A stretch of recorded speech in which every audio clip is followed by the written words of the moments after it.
Assalamualaikum warahmatullahi wabarakatuh.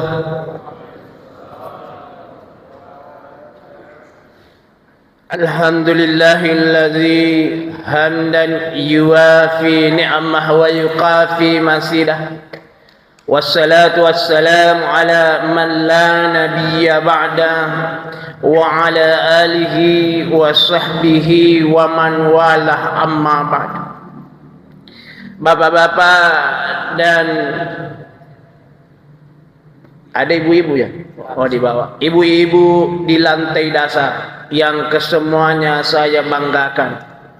Alhamdulillah, tak dirasa kita sudah berada pada subuh ke-10 bulan suci Ramadan. Olehnya itu, saya mengajak kepada bapak-bapak dan ibu-ibu untuk senantiasa meningkatkan ibadah kita, meningkatkan salat kita, meningkatkan zikir kita, meningkatkan bacaan Al-Quran kita, meningkatkan istighfar kita kepada Allah Subhanahu wa ta'ala. Karena kenapa? Bulan suci Ramadan ini adalah bulan yang diperuntukkan kepada umat Nabi besar Muhammad sallallahu alaihi wasallam, dan tidak ada jaminan bahwa Ramadan yang akan datang kita masih mendapatkan. Karena kenapa? Yang namanya kematian itu tidak bisa diprediksi. Yang jelas ketika kita bernapas pasti didatangi yang namanya kematian. Kullu nafsin za'iqatul maut. Semua yang bernyawa pasti didatangi yang namanya kematian. Kita lihat setiap sesuatu ada waktunya dipanen. Padi waktunya dipanen itu 3 bulan. Jagung waktunya dipanen itu 4 bulan. Dan umatnya Nabi Muhammad waktunya dipanen. Pesan Nabi, a'malu ummati ma baina sittina ila sab'in. Umurnya umatku antara 60 ke 70. Wa aqalluhum may yajusu salik. Jarang sekali umatku yang bisa menggapai umurnya antara 60 ke 70. Jadi umatnya Nabi Muhammad waktunya dipanen antara 60 ke 70. Lihat makian duduk-duduk di depan. Kalau kita tanya, Pak Haji, berapa umur tak? Anak 8. Berarti waktunya dipanen. Oh, kok nah, cawa memang no. Lihat ini yang di depan ini rata-rata antara 60 ke 70 ini waktunya semua ini dipanen ini. Makanya tingkatkan ibadah kita. Tetapi bukan berarti yang muda itu tidak dekat yang namanya kematian. Karena kenapa? Sudah ditentukan oleh Allah tentang perjalanan hidup kita. Kita ini berasal dari alam. Ada beberapa alam yang kita akan lewati. Mulai dari alam arwah, alam ruh. Itu alam ruh yang pertama diciptakan ruhnya itu adalah baginda Nabi besar Muhammad sallallahu alaihi wasallam, menyusul nabi, para nabi, kemudian seluruh manusia dihembuskan, diciptakan secara bersamaan. Itu ruhnya manusia. Tetapi yang pertama tadi baginda Nabi besar Muhammad sallallahu alaihi wasallam, baru para nabi, kemudian manusia, semuanya bersamaan diciptakan ruhnya. Baru pindah ke alam, kemana? Alam? Ini dulu. Secuma tampu. Itu namanya alam arham. Dalam penguasaan kasih sayang Allah. Itu namanya alam arham. Itulah sebabnya perempuan itu ada rahimnya. Tidak ada itu laki-laki yang ada rahimnya, atau ada di sini. Bahaya tuh. Kalau ada perempuan, kalau namanya rahim ada, tapi tidak ada yang memiliki rahim. Meskipun ada laki-laki yang merasa ada dong saya rahimku. Bukan itu. Atau bencong. Itu. Bukan, tidak ada. Tetap laki-laki laki-laki itu. Karena itu namanya takdir mubarram. Ada dua takdir. Takdir mu'allaq dengan takdir mubarram. Takdir mubarram itu tidak bisa berubah. Kalau sudah ditakdirkan menjadi laki-laki, mustahil menjadi perempuan. Meskipun ada bencong. Tidak ada. Tidak boleh. Kalau bencong, meskipun sudah operasi plastik, kalau meninggal harus dimandikan sebagaimana dimandikannya laki-laki. Pindah ke alam arham. Di sana dalam arham itu adalah alam kasih sayangnya Tuhan. Begitu kasih sayangnya Tuhan, Dia Allah menjamin itu. Tidak pernah ada bayi diberikan langsung makanan, suplai makanan. Tidak ada. Allah yang kasih sayangnya itu Allah memberikan. Di situ memberikan bukti bahwa Allah Maha Pemurah lagi Maha Penyayang. 9 bulan Allah yang menjamin kita.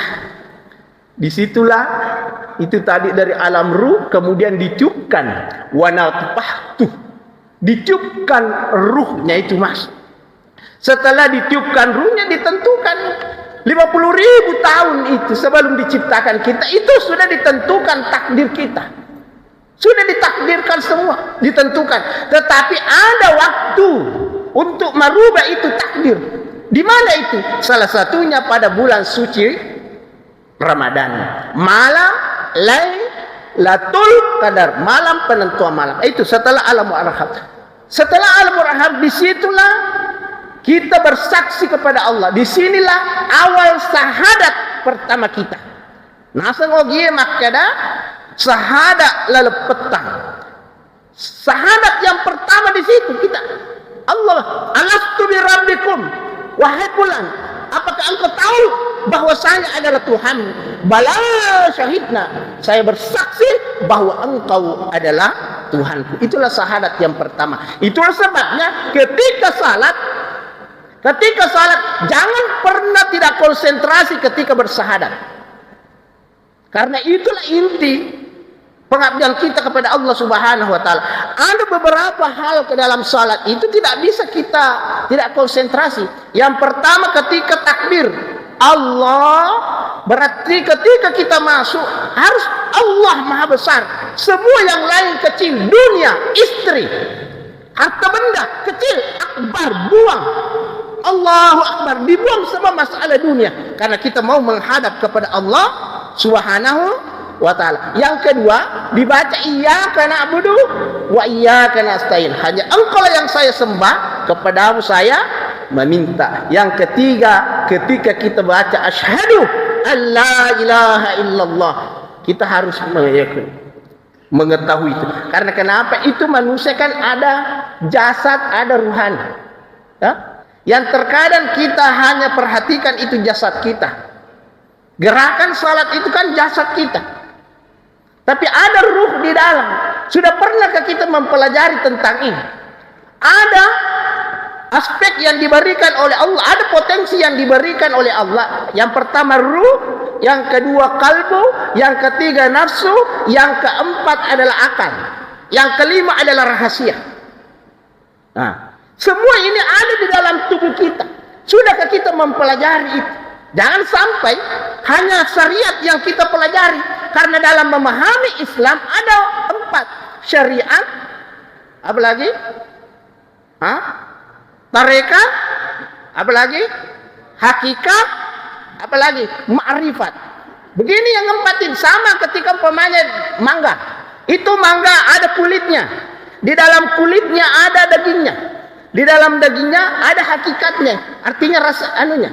Hakikatnya apa itu? Yang keempat ma'rifatnya, rasanya, nikmatnya. Ketika kita mencicipi itu mangga, itu begitupun dalam beragama. Maka kita harus tahu bagaimana potensinya. Kita hadir di dunia ini menerima saksi syariat. Apa itu syariatnya? Adalah salat. Itulah sebabnya Allah bersumpah. Semua waktu salat itu Allah bersumpah. Mulai dari wal fajar. Wal fajar wal fajar. Artinya demi waktu fajar. Itu Allah bersumpah. Bahkan Nabi menegaskan lagi bahwa 2 rakaat qabla al-fajar khairun minad dunya wa ma fiha. Lebih baik daripada dunia beserta isinya. Setelah itu Allah bersumpah lagi, was-subhi isa tanaffas. Apalagi kalau subuh, banyak rahasia yang terkandung di dalam subuh. Itulah sebabnya satu-satunya azan yang ada tambahan azannya itu adalah salat apa? Subuh. Adakah azan yang ada tambahannya selain 5 dari salat itu? Hanya salat subuh yang ada tambahan azannya, yaitu as-salatu khairun minan naum. Tapi itu tomir. Perbedaannya azannya orang Arab dengan azannya orang Indonesia. Dan yang kedua, tukang azannya orang Indonesia rata-rata kalau subuh itu lato-lato. Kalau di sini saya tidak perhatikan. Saya lihat tadi muda-muda di azannya. Mungkin baru umur 17 tahun itu kalau saya lihat. Itu. Min renil lona. Itu. Itu bagus seperti itu, mudah. Kasih biaya itu untuk tukang azan karena itu memanggil. Karena apa pengaruhnya itu, efeknya yang namanya panggilan itu sangat berpengaruh dan paling berbahaya juga. Itu kan banyak umat Islam ini yang perlu ditekankan. Iza azan al muazzin, apabila azan dikumandangkan, falyaqul man qala al muazzin, maka katakanlah apa yang dikatakan muazzin. Jadi saya pesankan, ketika azan dikumandangkan, jangan coba-coba laksanakan urusan dunia. Tinggalkan masalah dunia. Ketika azan dikumandangkan, hentikan aktivitas, dengarkan itu azan. Biasa lihat orang mati. Itu orang mati terkadang ada sulit itu, tangannya selalu jatuh. Akhirnya diikat. Kenapa diikat? Karena tangannya selalu jatuh. Salah satu penyebabnya itu adalah ketika azan tidak hentikan aktivitasnya, tidak mendengarkan panggilan Allah Subhanahu wa ta'ala. Kalau ditanya, kenapa engkau tidak mendengar itu azan? Apa katanya? Sibuk urusan dunia, bisnis, tanpa dia sadari bahwa yang memanggil itu pada hakikatnya adalah yang memberikan harta benda. Itu yang terkadang saya pusing. Kenapa tidak mau berhenti dulu untuk sementara dari aktivitas, padahal yang memanggil kita ini adalah yang punya ini, yang punya atau pemberi rezeki. Makanya perbaiki itu subuh. Karena kenapa? Tajtami'ul malaikatil lail wa malaikatin nahar. Berkumpul semua malaikat malam, berkumpul semua malaikat siang, fi kullil fajar, pada setiap waktu fajar. Makanya itu kalau azan seperti ini, kalau di Arab Saudi begini azannya, as-salatu khairun minan naum. Itu Arab Saudi. Kalau di Indonesia, karena beberapa di masjid rata-rata itu lato-lato. As-salatu khairun minan naum.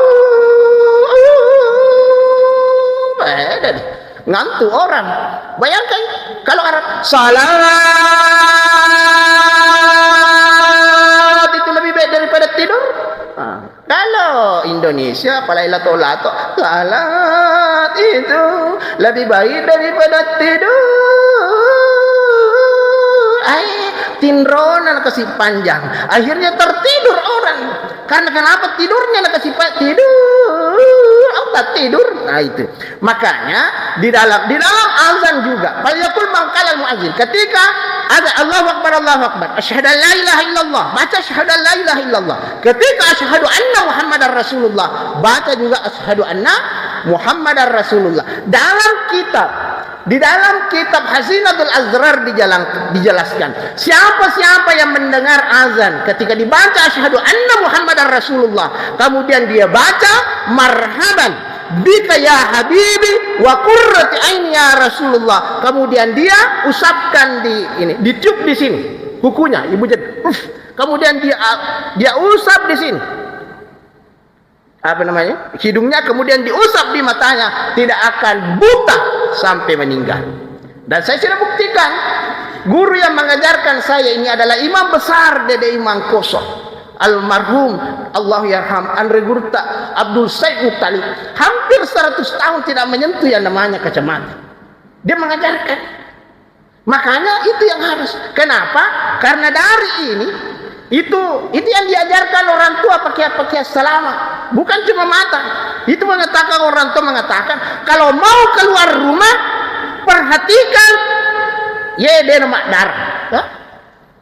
Aku bahasa Ogina makanya begitulah bahasa Indonesianya Pak maket bahasa Ogina perhatikan anu de nama darah.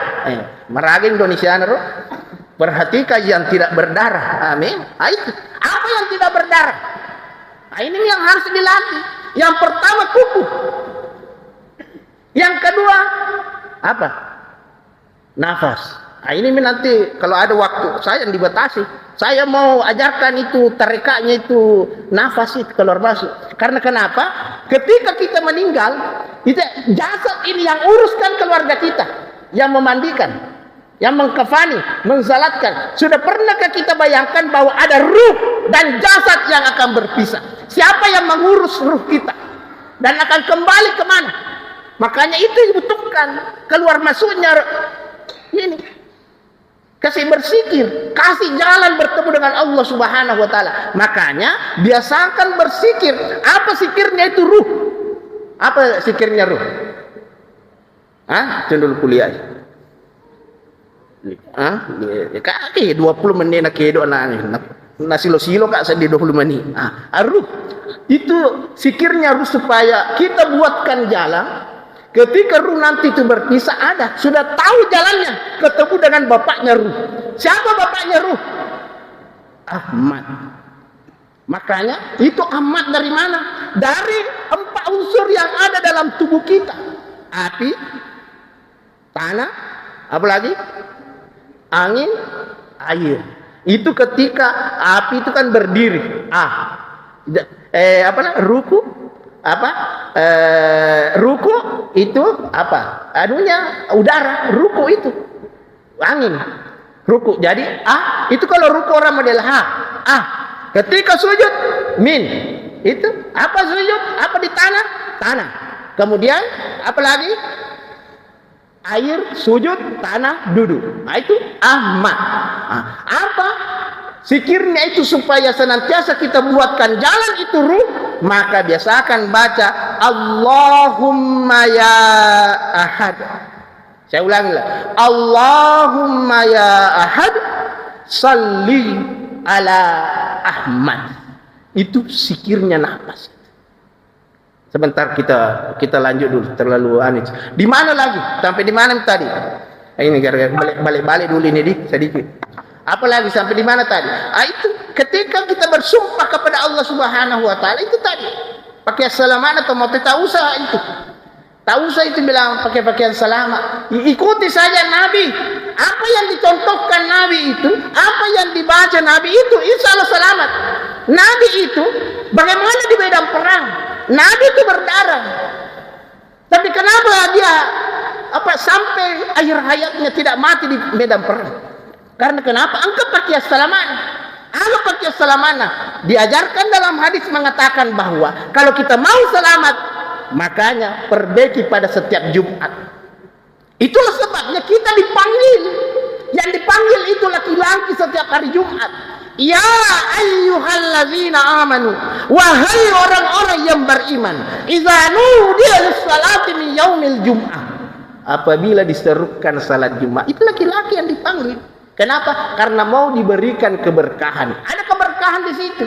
Disitulah Nabi pakai doanya kepada Allah Subhanahu wa taala. Apa yang dipakai Nabi supaya selamat dari Jumat ini sampai Jumat yang akan datang. Setelah iman beri salam ke kanan, beri salam ke kiri, jangan putus, langsung baca Al-Fatihah 7 kali. Yang kedua, qul huwallahu 7 kali, qul a'udzu birabbil falaq 7 kali, qul a'udzu birabbin nas 7 kali, kemudian tambah ayat kursi 1 kali.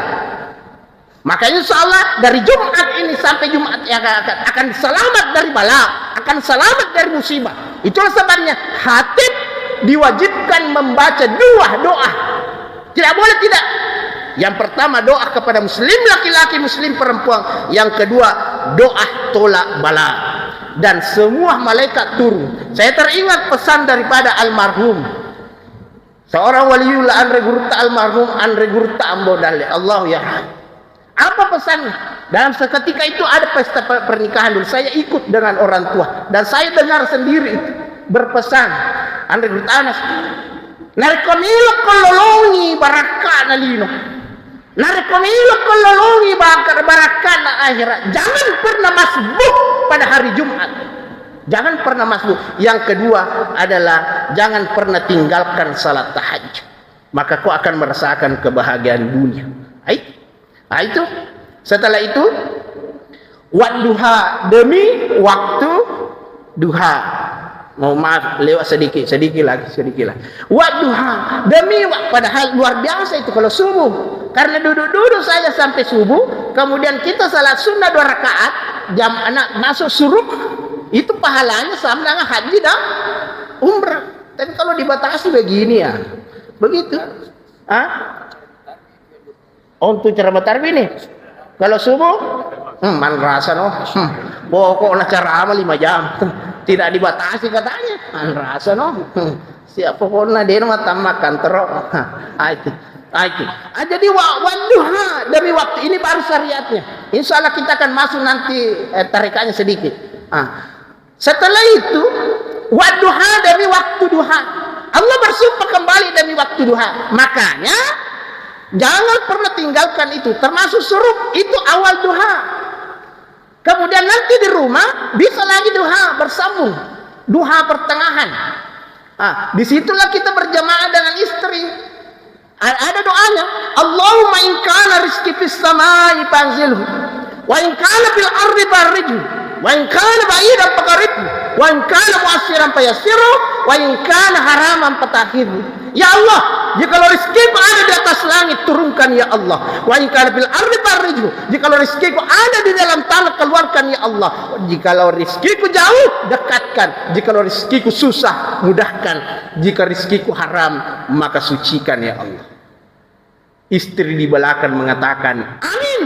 La hijabun ilallah, tidak ada perantaran dengan Allah. Insya Allah doa kita dikabulkan. Saya ulangi lagi, ketika suami mengatakan ya Allah, jikalau rizkiku ada di atas langit, turunkan ya Allah. Istri di belakang mengatakan amin. La hijabun ilallah, tidak ada perantaran dengan Allah, doa kita dikabulkan. Apalagi kalau 3 istri di belakang mengatakan amin, toh kamu sedih. Apa mulu nggak balok-balok. Jadi itu kita minta kepada Allah Subhanahu wa taala. Setelah itu pesan dari Fatimah, Nabi Muhammad, baginda Nabi besar Muhammad, Nabi Muhammad sallallahu alaihi wasallam kepada anaknya, wahai Fatimah, saya mau mengajarkan suatu ilmu kepada keluargamu supaya kamu bahagia. Salah satu kunci bahagia adalah ketika suami mau berangkat kerja, antarlah sampai pintu. Itu. Kemudian ikatlah di situ. Kenapa banyak laki-laki kejili-jili? Tidak ada di sini. Kalau kuliah modelnya dah. Kejili-jili mana? Sesa. Kuliah di sana. Kalau di sini tidak ada. Kenapa? Karena itu tadi ketika mau berangkat kerja tidak diikat oleh suaminya, maka istrinya. Makanya paling bagus itu bersedekah. Salah satu paling ibu di belakang kalau mau berangkat suaminya bersedekah dulu. Yang paling bagus jabat tangan. Dan kalau berjabat tangan, usahakan tatap itu matanya. Sama dengan bapak-bapak kalau jabat tangan jangan begini matanya. Disitulah ruh kita berkenalan ketika baku tatap. Makanya kalau berjabat tangan jangan begini. Tatap itu mata sama mata, maka akan menghubungkan dengan emosional. Kenapa terkadang kita baku bombe tetangga? Kenapa nak bombe kita tetangga? Karena kalau berjabat tangan tidak ditatap matanya. Padahal inilah pancaran ilahi kita. Jadi kalau berjabat tatap. Begitu juga kalau mau berangkat suaminya, pegang tangan. Kemudian tatap matanya, baca Allahumma salli ala Muhammad, baru kecup itu matanya. Insya Allah dia nak mata-mata lakenna. Insya Allah. Yang kedua itu kalau jabat tangan dicium itu tangannya. Dan paling bagus kalau dicium tangannya yang ada bunyinya. Begini contohnya Bu yang dibawa. Perhati kami kalau dicium di tangannya suami tak kasih bunyi, itu paling bagus. Kalau bunyi masih tuh. Makin banyak, makin panjang bunyinya, makin panjang kesetiaannya suami. Pokoknya termasuk lato-lato, karena sekarang luar biasa. Kamu lato-lato bahaya toh. Itu banyak kuliah. Saya sering lihat di TikTok deh. Isi buku pernah pakai. Menemu pak. Itu yang harus kita perhatikan. Ini masalah syariat. Kemudian kita masuk sedikit itu tarekat, karena itu dalam syariat dengan tarekat itu sebenarnya satu kesatuan yang utuh. Pamanya begini, takbir itu ketika kita takbir itu kan as-salatu mi'rajul mu'minin, maka ketika kita takbir usahakan itu nafas, karena salat itu sebenarnya obat kesehatan. Itulah sebabnya yang rajin salat itu tidak akan jarang sakit. Kenapa? Nabi tidak pernah sakit. Bagus salatnya. Nabi itu tidak pernah sakit, meskipun dalam kitab Mutarul Hadis dijelaskan itu pun dilindungi oleh Allah. Ada wanita yang mau merusak Nabi dalam artian doti, tapi tidak sampai baru niat, langsung ada pertolongan dari Allah Subhanahu wa taala. Ya malaikat inzil ila ali di dunia. Wahai malaikatku, turunlah ke alam dunia. Kemudian malaikat Jibril turun atas perintah Allah. Belum terjadi sesuatu, baru ada wanita yang berniat jahat kepada Nabi, langsung turun pertolongan Allah dalam kitab Mukhtarul Hadis. Kemudian malaikat Jibril itu membaca doa ini. Perhatikan, karena satu kali itu ulangi. Apa nabaca malaikat Jibril? Bismillahirrahmanirrahim. Wallahu yashfika min kulli da'iyatika wa min syarrin nafazati bil uqad wa min syarri hasidin iza hasad. Maka itulah tadi kita harus perbaiki itu. Allah. Kita hirup itu. Disitulah kita buang yang namanya niat. Kalau subuh terkunci. Itulah sebabnya, karena kita harus pahami bahwa Al-Quran itu diturunkan. Al-Quran diturunkan, kita harus belajar dari situ Al-Quran. Karena itu adalah pedoman.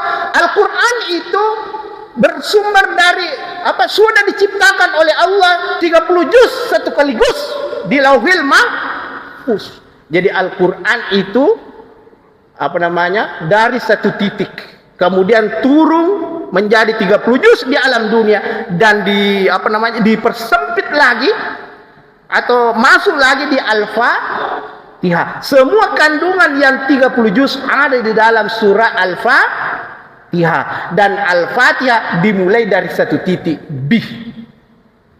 Kalau kita mampu memasukkan itu bih dalam tubuh kita, maka insya Allah itulah yang tidak akan dimakan oleh binatang buas di alam kubur. Itulah sebabnya apa nak bilang kubur? Hai, saya ini adalah tempatnya binatang buas.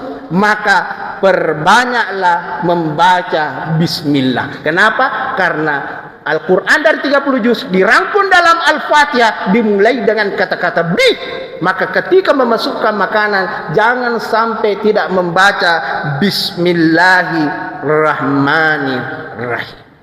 Insya Allah. Jadi itu karena ada beberapa potensi di sini, semuanya harus bersikir. Itu ada kan dua dalam tarekat, itu ada dua, yaitu nafas dengan kalbu.